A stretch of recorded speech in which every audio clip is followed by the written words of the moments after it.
Tu nais au Panama, dans une clinique privée. Ton père réserve l'étage entier. Des hommes armés gardent chaque entrée. Le médecin qui t'accouche ne parlera jamais de ce jour à personne, non parce qu'on le lui a demandé, mais parce qu'il comprend sans qu'on ait besoin de le lui demander. Ton premier cri résonne dans une pièce où personne ne respire jusqu'à ce que ton père le fasse. Il te regarde une fois et dit ⁇ Elle ressemble à une reine. Tu as 4 heures et tu es déjà la personne la plus protégée de Colombie. Au-delà de ces murs, l'organisation de ton père fait passer en contrebande vers les États-Unis plus que n'importe quelle structure de l'histoire de l'humanité. À l'intérieur, il n'y a que toi, petite, ok, sans la moindre idée de ce que ton nom de famille signifie déjà. Tu n'as rien choisi de tout cela, mais tout cela t'a déjà choisi, avant que tes poumons ne prennent leur première bouffée d'air d'un monde que ton père contrôlait en grande partie. Ton nom est Manuela. Il t'appelle la Monita, la petite blonde. C'est ce qu'il a de plus tendre, et cela t'appartient entièrement. Tes premières années se déroulent à l'intérieur de propriétés qui ressemblent moins à des maisons qu'à des territoires souverains. Ta maison possède son propre aéroport, son propre zoo et même un parc aquatique. Une réplique de l'avion qu'il a utilisé pour son premier envoi est montée au-dessus du portail d'entrée. Exposé comme un trophée d'une guerre que le reste du monde n'avait pas compris, était déjà terminée. Tu ne sais pas ce que cela signifie. Tu penses que c'est simplement une partie du paysage du fait d'être en vie. Tu as tout. Tout cela arrivant avant que tu puisses le demander, en quantité qui ne laisse aucune place au mot assez. À 3 ans, tu demandes à ton père une licorne. Pas métaphoriquement. Tu regardes une émission, tu vois le cheval blanc avec la corne, tu en veux une. La plupart des pères s'assoiraient et expliqueraient les mécanismes de base de la mythologie. Ton père n'est pas la plupart des pères. En quelques jours, ses employés te présentent un cheval blanc avec une corne attachée à son front et des ailes fixées à son dos. L'animal souffre d'une grave infection, due aux modifications. Il meurt en moins d'une semaine. Ton père te regarde pleurer dessus et ressent quelque chose que la plupart de ses ennemis ne le croiraient pas capable de ressentir. La licorne était pour que tu en profites. L'infection était pour que tu comprennes. C'est ta première leçon sur la nature de son amour.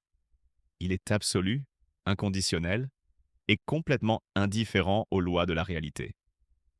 En 1988, tu as 3 ans et tu dors dans l'appartement familial. Tu ne te réveilles pas avant l'explosion. Tu te réveilles à l'intérieur de celle-ci. Une voiture piégée, détonnée sous ta fenêtre, secoue l'immeuble jusqu'à ses fondations. Le souffle endommage ton ouïe de façon permanente. Pendant des semaines, tu peux à peine entendre quoi que ce soit. Ton père, qui a affronté des assassins, des gouvernements et des armées entières sans peur visible, s'assoit à côté de ton lit en te tenant la main, avec une immobilité que ses commandants ne lui ont jamais vue. Tu récupères la majeure partie de ton oui. Pas tout. L'écart est suffisamment petit pour que la plupart des gens ne le remarquent pas. Toi, tu le remarques. C'est la première chose que le monde te prend. Et tu n'as pas encore 4 ans. Tu ne vas jamais à l'école. Jamais. Les professeurs viennent à toi. Tu ne joues pas avec les enfants du quartier. Les enfants que tu vois ont été sélectionnés par ton père. Les hommes sont toujours là, des hommes avec des radios, des hommes dont les vestes tombent mal à cause de ce qui se trouve en dessous. Voici. Ouais. Tu apprends que les portes existent pour être gardées. Tu apprends que les fenêtres existent pour être surveillées. Tu apprends que le mot dehors n'est pas un endroit, mais une permission que personne ne t'accorde. À 6 ans, tu demandes à ta mère pourquoi tu ne peux pas aller dans une école normale comme les enfants que tu vois à la télévision. Elle explique que votre famille est spéciale, que les familles spéciales ont des arrangements spéciaux. Tu acceptes cela comme les enfants acceptent tout ce que disent les adultes. Entièrement, pour l'instant, pendant que quelque chose en dessous archive silencieusement la question pour plus tard. Tu vis entre des propriétés, des haciendas et des planques qui changent fréquemment. La présence de ton père est intermittente et totale. Quand il est là, que le monde se contracte au rayon de son attention, et ce rayon est entièrement chaleureux. Quand il est absent, ce qui est souvent, la chaleur ne disparaît pas. Elle devient simplement théorique. Tu apprends à porter sa présence comme quelque chose que tu transportes, plutôt que quelque chose qui t'entoure. En 1991, Les choses changent d'une façon que tu perçois avant de pouvoir l'articuler. Les propriétés changent plus fréquemment. Les adultes parlent sur des registres plus bas. Ton père se rend à une prison appelée la cathédrale, qu'il a essentiellement conçue lui-même. Un accord avec le gouvernement colombien, ses conditions, son architecture, son personnel. Tu lui rends visite là-bas. De l'intérieur, ça ne ressemble pas à une prison. Alors, de l'intérieur, ça ressemble à une autre propriété, un autre arrangement d'hommes autour d'une autorité centrale. Tu as 7 ans et tu es assis en face de ton père à jouer aux cartes et à manger la nourriture que la cuisine prépare pour lui. Et il semble, pendant ces heures-là, presque complètement normal. En 1992, il s'évade. Le gouvernement tente de le transférer dans un véritable établissement. Il sort. Les visites deviennent des opérations. Toi, ta mère et ton frère êtes bandés les yeux et conduits vers des endroits que vous ne voyez jamais clairement. Vous vous asseyez dans des pièces qui sentent un savon inconnu et attendez qu'il arrive. Quand il le fait, il te lit encore. Elle t'appelle encore la Monita. Là, il remplit encore l'espace disponible d'une chaleur qui n'existe nulle part ailleurs dans ta vie. Mais les pièces continuent de changer et les bandages continuent d'arriver. Et tu as 8 ans et tu comprends. Finalement, de la façon dont les enfants comprennent les choses dont les adultes ont essayé de les protéger, que ce n'est pas normal, que ça n'a jamais été normal. La dernière fois que tu vois ton père clairement, c'est quelque part à l'automne 1993. 2 décembre 1993. Tu as 9 ans.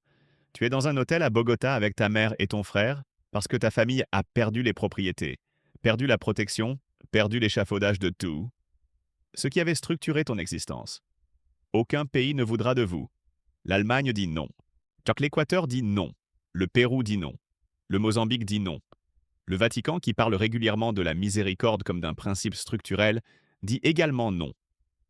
Chaque porte se ferme dans le langage poli et spécifique que les institutions puissantes utilisent quand elles refusent parce quelque chose qu'elles trouvent de contaminant. Tu es dans cet hôtel quand la nouvelle arrive. Ton père a été retrouvé sur un toit à Medellín. Il a été tué lors d'une confrontation avec le bloc de recherche, une unité spéciale assemblée dans le but précis de le trouver. Il a survécu exactement un jour après son 44e anniversaire. Tu as 9 ans. Ton monde, qui était déjà réduit à une chambre d'hôtel à Bogota, se réduit encore à quelque chose sans bord ni plancher. Ah, ce soir-là, tu dors avec la chemise qu'il portait la dernière fois qu'il t'a rendu visite. Tu gardes un petit morceau de sa barbe sous ton oreiller. Personne ne te prend ces choses. Une chemise, quelques poils, la façon spécifique dont il disait « la monita ».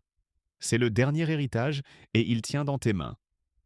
Ta mère, avec une composure extraordinaire pour une femme dont le mari vient d'être tué et dont le nom est maintenant une cible dans plusieurs directions simultanément, négocie votre survie. Le cartel de Cali réclame des réparations pour tout ce que votre père leur a coûté. Elle paie. Elle garantit personnellement que ton frère ne cherchera pas à se venger et disparaîtra dans l'anonymat.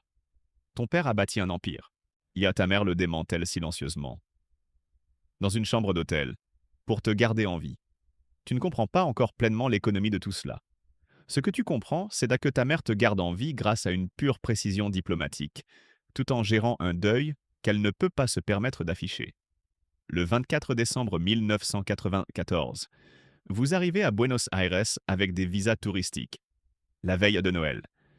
Tu as 10 ans et tu atterris dans un pays qui ne sait pas qui tu es. Du moins pas encore. Et pour la première fois depuis plus longtemps que tu peux clairement te souvenir. L'air a une qualité différente. Vous recevez de nouveaux noms. Ta mère devient Maria Isabel Santos Caballero. Ton frère devient Juan Sebastián Marroquín Santos. Tu deviens Juana Manuela Marroquín Santos. Le nom est suffisamment proche du tien pour ne pas avoir l'impression d'être entièrement une fiction. Tu t'entraînes à le signer? Tu t'entraînes à être quelqu'un qui a toujours été cette personne et n'a pas d'autre histoire. Pendant quelques années, ça fonctionne. Tu vas à l'école à Buenos Aires pour la première fois de ta vie. Une école normale avec d'autres enfants, avec un nom qui ne signifie rien pour personne dans la salle.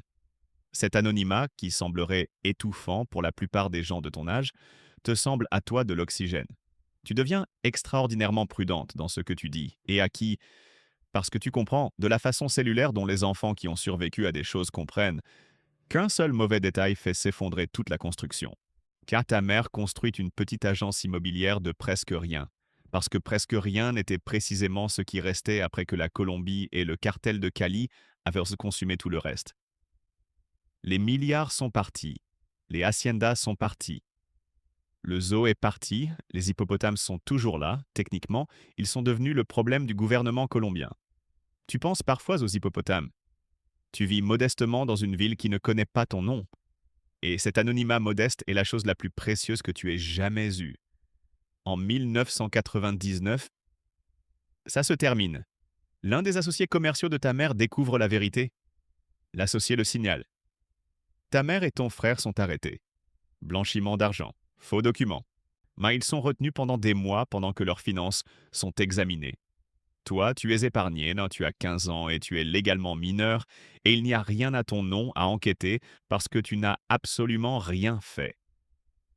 Tu essaies depuis 6 ans de simplement exister sans conséquence dans une ville qui semblait enfin possible. Tes vrais noms font surface dans les médias argentins. Le nom que tu as passé 5 ans à effacer soigneusement réapparaît en presse, à la télévision, sur les visages de gens qui te regardent maintenant, avec l'expression dont tu te souviens de Colombie.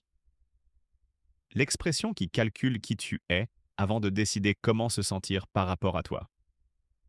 Tu arrêtes d'aller à l'école. Définitivement. Tu retournes aux tuteurs à domicile, à l'intérieur d'un espace contrôlé, à l'architecture de l'invisibilité qui a caractérisé les 9 premières années de ta vie. Sauf que cette fois, tu n'es pas une princesse dans une hacienda. Tu es une adolescente dans un appartement à Buenos Aires avec un père mort, une mère emprisonnée, et un nom que tu ne peux pas dire à voix haute. Ta mère est libérée. L'enquête ne trouve aucun lien prouvable entre ses biens et des activités criminelles. Elle et ton frère trouvent un langage pour ce qui leur est arrivé. Ils trouvent des moyens d'être dans le monde. Avec l'histoire attachée, toi non, tu as 40 ans. Tu n'as jamais accordé d'interview. Tu n'as jamais publié de mémoire. Tu n'es jamais apparu dans un documentaire. Moi, ton frère a parlé au fils des hommes que ton père a fait tuer. Ta mère a écrit. Le monde a fait des séries, des films, des podcasts, avec ton père comme la gravité centrale autour de laquelle tout orbite. Il y a des acteurs qui ont fait des carrières avec son visage. Des touristes qui visitent les sites de ses crimes. Des enfants qui portent son nom sur des t-shirts, sans savoir ce que cela a coûté aux enfants qui le portaient vraiment. Tu n'es pas à une distance confortable. Tu vis avec ton frère à Palermo, Buenos Aires, sous un nom qui n'est pas ton nom, dans une ville qui est ce qu'il y a de plus proche d'un chez-soi que quelque chose sera jamais, ce qui n'est pas très proche. Le silence est le seul héritage que personne ne peut t'arracher. Alors tu le gardes.